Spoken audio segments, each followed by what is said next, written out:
All right, what's up everyone? There is some craziness in the market right now that we're gonna get to, and I wanna show you a lot of interesting things that are happening. But first, I have some big news. Is it the price prediction model that we've been building a couple weeks back? Is that now embedded? Like the price prediction model that uses real market signals to identify overpriced and underpriced cards in real time? Is that now on the site?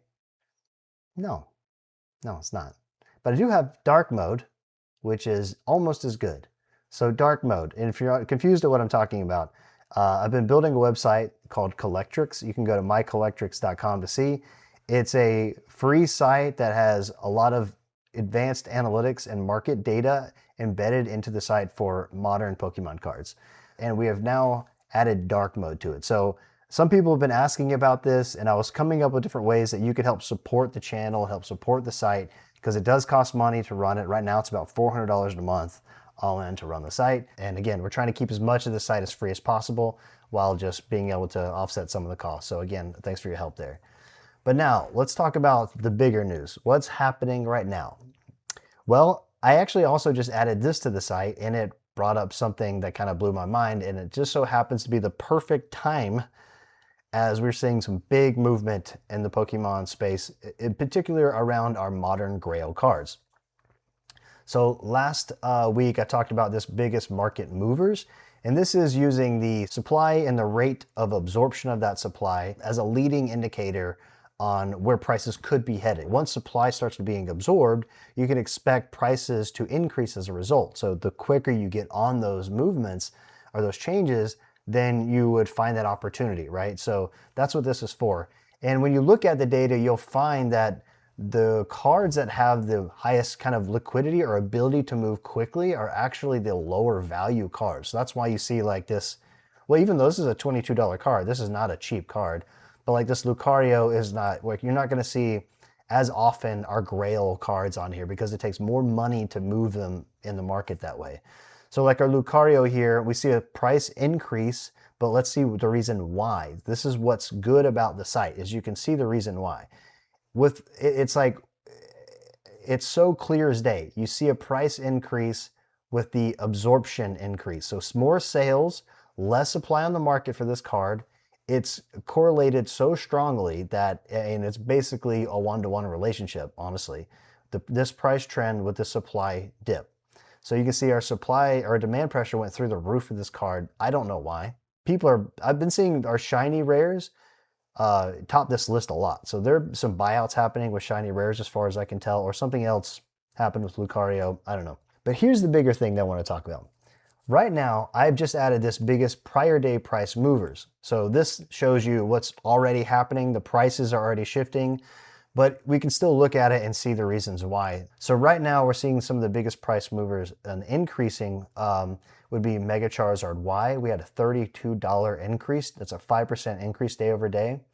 The Pikachu is still continuing to climb, and we'll talk about that in a second. Let's just real quick look at this Mega Charizard. What's kind of interesting to me is, yeah, prices are going up, but what's really interesting too is see with these Grail cards, it's not just that prices go up and because supply goes down. Sometimes it's prices start to go up because supply goes down, but then because this has such an opportunity for people to take advantage of the market state and really gain and earn money, you will see more people hit the market with new listings, and as more and more people are trying to take advantage of the price increase. Does that make sense? So here you can see our price really didn't start increasing until mid-April, and look what happened mid-April. Our supply had gone down, our sales were strong, and our demand pressure was high. Our demand pressure is still really high, but as a result of the prices starting to increase, you have more and more new listings, which seems to be pretty unique to our Grail or high dollar cards. If we don't see the same rate of sales, this price will soften as a result. All right, next is the Pikachu I wanted to talk about. This one continues to climb. Look, I said this card was underpriced, a month ago, and you can see it was around $600. And look, in the past, just in the past month, it's doubled. Mind blown. But it kind of makes sense why, oh my God, look at this. Our demand pressure is through the roof, but we are now loosening. You see, the supply saturation is loosening for this card, which means that the price will soften for this card as well.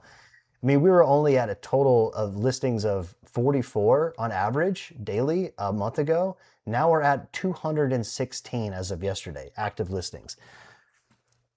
Again, what do we say what happens with these grail cards? Prices start to go up. People see like, oh my God. What basically is happening is there are enough people saying who believe that the price won't sustain at its current state. And so they're trying to cash in.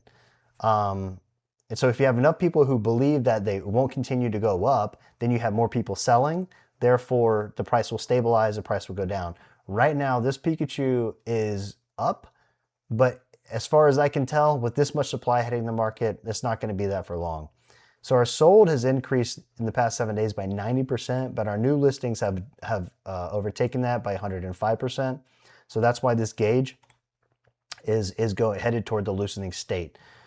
Even though our people are definitely buying, trying to get it before it goes up more, you have so many people believing that this will go down or they're trying to cash in. So that's that card, which leads me to the next bigger thing that we need to talk about. The biggest, using this leaderboard, if we just sort the opposite way, these are the biggest decliners. And right now, Mega Gengar and Mega Charizard at the bottom. I was coming here to do this video to talk about the Mega Charizard, but it looks like we need to talk about the Mega Gengar too. So what I'm seeing now is some crazy day over day changes in the price for these cards. Something is happening where something's happening, guys. That's all I can say right now. But for this card, big drop off in price. Our active listings have peaked at 104. This is the highest they've been. So there's not as many sales. So even though our sold has increased 30%, new listings up 21%, it's not enough to not see, you know, especially in like last day. The last day is where we had the biggest day over day new listing increase. And I think what's happening is, surprise, surprise, prices start to come down. People are trying to sell off, and or prices start to go up. People are trying to sell. Like if there's an opportunity at what people think at the peak of the curve, that's when they go for it. And so it looks like people are starting to believe that about the Gengar. And then the big boy I also was planning on talking about today is the Mega Charizard.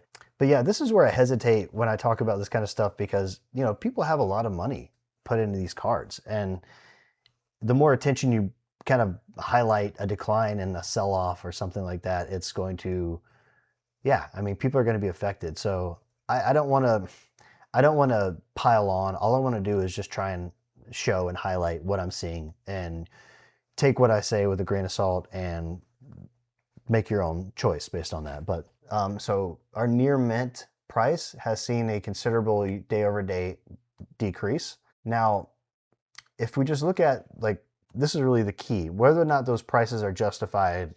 You know, somebody could say something, say it's overpriced, and everyone starts selling, right? But let's just look at the market and see if it's justified.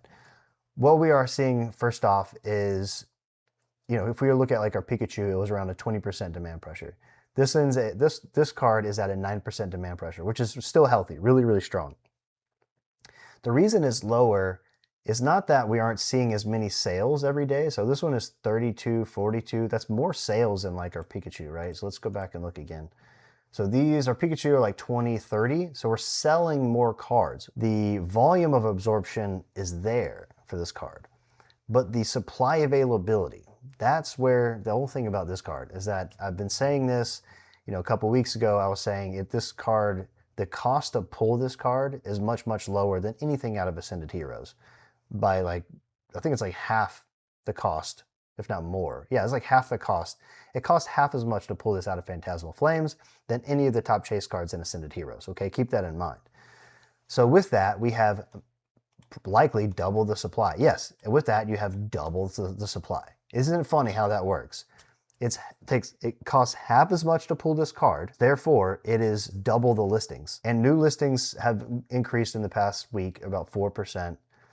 Our new listings have increased 8% in the past week, but our sold has only increased about 1%. So we're still buying a lot of cards out there, but it's not enough to overtake that supply. And in fact, you can see in the past couple of days, see this total available supply, this top of this bar chart going up. We're starting to see some supply accumulation. We did see a little bit of that early April, where our active listings were close to 400. Well, as of yesterday, we are exactly 400. So we are not seeing enough demand right now to absorb that supply, and it's creeping up to supply accumulation. Another signal is looking at the PSA pop reports. This Pikachu, we have like just around 1,000. This Mega Charizard has 25,000. This was from last week, 25,000. And then if you compare that to something like the Charizard from 151, another grail, that has like almost like 100,000 now, but that's been out for years. This Mega Charizard has only been out for 6 months, or around 6 months, right? This is a highly in-demand card, but a heavily supplied card. So I will say one other thing. I was in GameStop, and I was submitting some cards to PSA, and I was talking about how I got a PSA 10 in our Mega Charizard. The card that Cooper pulled on this channel, that actually got a 10. I got it back just a couple weeks ago. When I was talking with her, she goes, "Man, last week I got so many of those back." I said, "Oh, that is interesting." She said, "Yeah, I got like 10 on one day." Of a PSA 10? She was like, "No, it was a mix of 10 and 9, but I got 10 Mega Charizards in one day," which was surprising. And then I've been seeing a lot of them come back. Again, I hesitate to say stuff like this. I'm just going to tell you my honest opinion, and that's it for now. So those are the main things I wanted to show you today. We have dark mode in the site. Please help support. I appreciate it. And then these new additions for these cards. Oh, there's one other thing I want to show you. Outside of some of these grails starting to really fall off, which is kind of interesting. We have now our first expansion on the site. So I wanted to show you, we do have Scarlet and Violet promos. I know people have been asking about this. Hey, where's the Pikachu with the gray felt hat? Well, we have it now. The Scarlet and Violet promos are here. Now, one thing that I have to really make sure is clear is we're building history with all the cards that we have on the site. So we don't have history right now for our eBay market dynamics.